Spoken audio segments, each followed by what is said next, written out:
What is going on, my peeps? Man, Versatile is back with another video. Back here to talk about the Samsung Galaxy Z Flip 3 1 week later. Yes, how has the Samsung Galaxy Z Flip 3 been just 1 week after use? Yes, I've been thoroughly enjoying it, and I think one of the things I want to talk about in this video in terms of the 1 week is tracking the battery progress. Yes, I'm going to talk about something else probably specifically for my 2 week review, or my 2 weeks later, what else has popped out. But one of the things I definitely want to talk about is the battery life in this.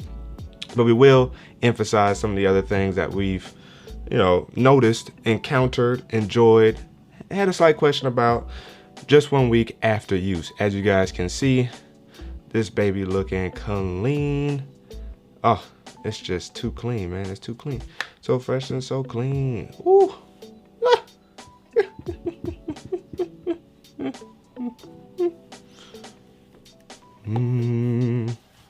Wow. Get that light right, you know what I'm saying? Oof, Lord have mercy. So before we get into the rest of the details, if you guys haven't already, make sure you guys ignite the like button, subscribe to the channel, hit that notification bell so that way you never miss my videos.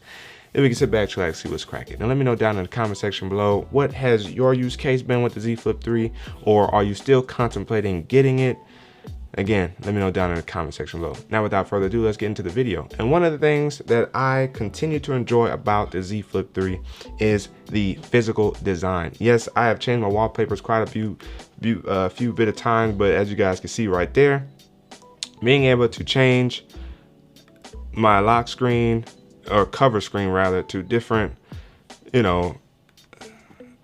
wallpapers and pictures has been a joy to use, and that's because it adds variety. And one of the things I was going for my cover screen was a lot of darker based wallpaper, so that way if I hit it in the middle of the night, it didn't completely scare my eyes because of the darkness in which it surrounds me. I was born in, all right. So in terms of the physical design, the cover screen has been a joy to use, being able to hit it at a glance for AOD or always on display, double tap it to check my notifications without having to necessarily open the phone. But then the comfort that I feel with this phone in my hand, both flipped and unflipped, you know what I'm saying? And I probably should have said that in the opposite way, but this phone has been thoroughly a joy to use. I couldn't tell you how much more happy I am that Samsung made those design changes in terms of the frame of the phone, because that's where you really notice the bulk of the difference when holding the phone between this year and last year. Is the design of the phone is so much more better. You could arguably say even more sophisticated than the Z Flip 5G. Now, what else have I also enjoyed? The software.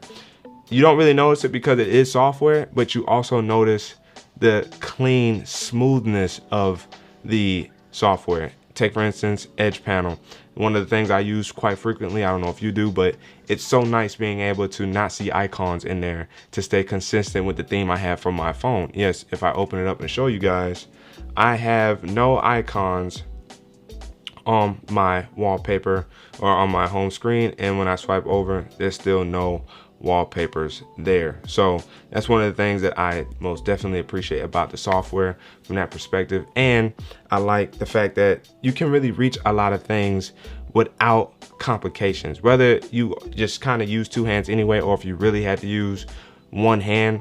Being able to adjust the phone in hand to be able to reach things with one hand has been enjoyable. The one thing that I am a little bit concerned about, and hopefully Samsung will bring it back for the Z Flip 3, most likely it's just a software update, is the flex panel controls for YouTube.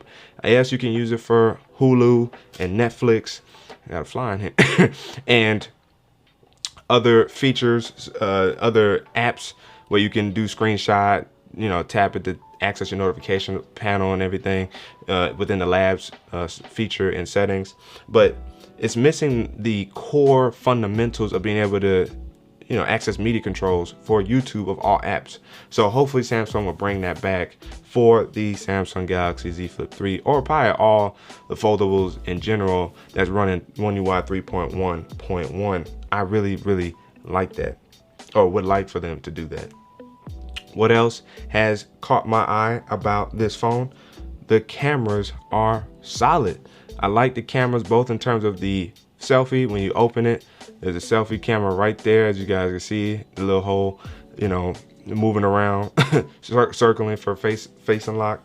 The cameras are good on here, both front and back. When you want to take a picture, all you gotta do is double tap, and boom.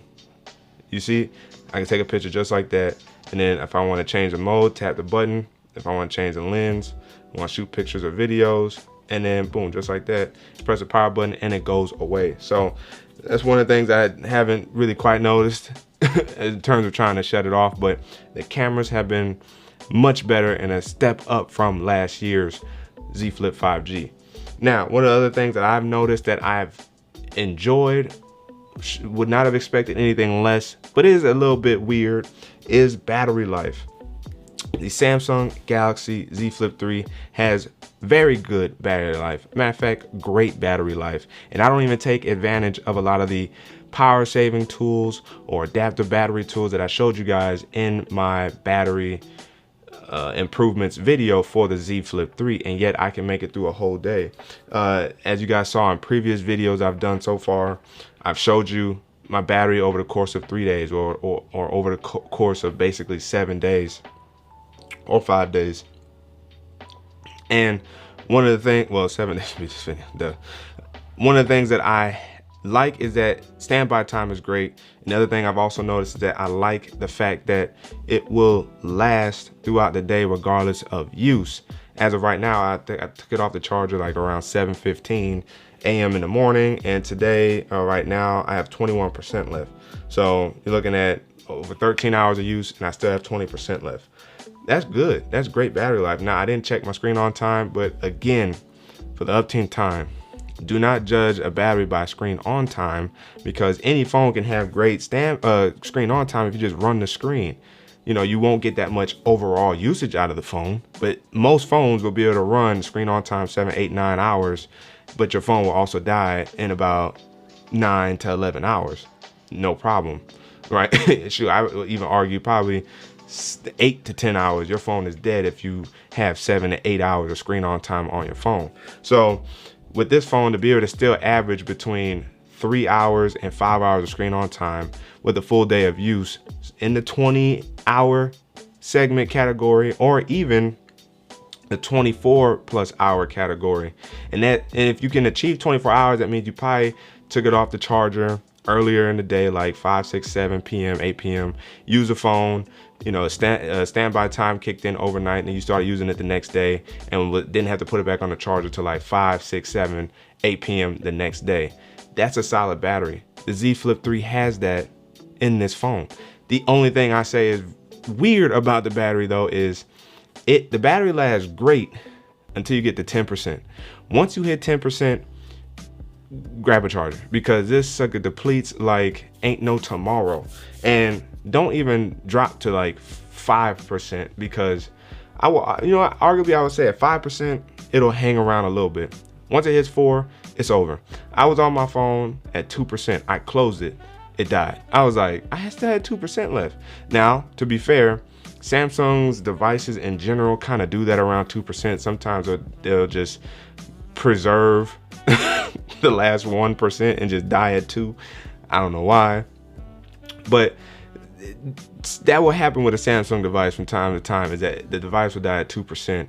Even though it's at 2%, you clearly have 1% left. One of the things I've also noticed is that if it's at 1% and you plug in, it most likely will still die like right there. It's kind of weird. It's almost like it zaps the battery, it depletes it just to recharge. I don't know, it's weird, but it's happened to me twice in a row, as a matter of fact. Whenever I got down to 1% and I didn't realize it, I hurried up and plugged the charger in, which is usually like right next to me on the couch. As soon as I plug it in, it's dead. So run for a charger once you deplete the 10%. But overall, the phone has been a joy to use over the past week. So stay tuned for my 2 weeks later review, and then my month later review, and then my subsequent videos after that. But I did want to come to you guys, share my quick thoughts about the Z Flip 3 and what I've been thinking about it since using it over a week.